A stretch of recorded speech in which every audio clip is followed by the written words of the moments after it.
আসসালামু আলাইকুম। Comilla batik page থেকে আপনাদের জন্য নিয়ে আসলাম সিল্কের কিছু শাড়ি। প্রত্যেকটা শাড়ি আমরা প্রেজেন্ট করব। আমাদের এই পেজের মাধ্যমে পেয়ে যাবেন, কিন্তু প্রত্যেকটা শাড়ির ডিটেলস ভিডিও আকারে আমরা কিন্তু পাবলিশ করে দিব।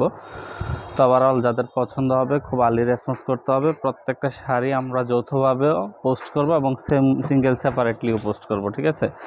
আর আমাদের সিল্কের ভেরিয়েশন কিন্তু তিনটা, এটা বারবার বলে রাখি। একটা হচ্ছে মোমবাটিকের সিল্ক, প্রত্যেকটাই মোমবাটিকের সিল্ক। কিছুটার ক্ষেত্রে তুলির গাছ থাকে, কিছুটা তুলির গাছ থাকে না। আমি ভেরিয়েশন বলতে বুঝাইতেছি যে জিনিসটা, সেটা হচ্ছে আমাদের পেজের মধ্যে কিছু শাড়ি আছে আপনার ভেজিটেবল ডায়ের মধ্যে, ঠিক আছে? ভেজিটেবল ডায়ের মধ্যেও কিন্তু আমাদের দুইটা প্যাটার্নে করা হয়েছে। আসলে এই জন্য আমরা বারবার ইনবক্সে অনেক সময় আসলে বলি যে আপনি ছবিটা দেন, কারণ হচ্ছে ছবিটা দিলে আমরা রেটটা বলতে ইজি হয়। আপনারা যে অনেক সময় জিজ্ঞাসা করেন দাম কত শাড়ির, তো কোন শাড়ি বলবো? শাড়ির তো তিনটা সেট আপ, অর্থাৎ তিনটা ক্যাটাগরিতে হয়। কোয়ালিটি সবই 100%, ঠিক আছে? সবগুলোর কোয়ালিটি 100%।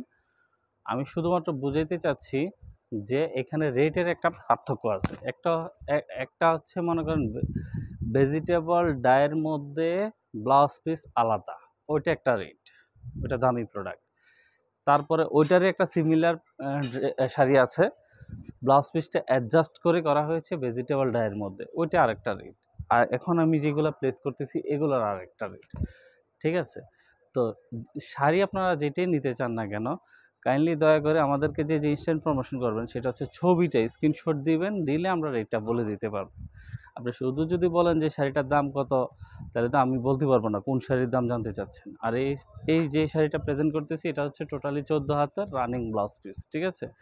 ব্লাউজ পিসটা আলাদা হবে না, রানিং ব্লাউজ পিস। এটাতে টার্সেল নাই, কিন্তু এটাতে টার্সেল নাই। এই যে দেখেন না, এখানে কিন্তু টার্সেল নাই। তো ভেজিটেবল যেগুলো ওগুলোতে কিন্তু টার্সেল আছে, ওগুলোর রেট কিন্তু ভিন্ন। তো ধন্যবাদ সকলকে।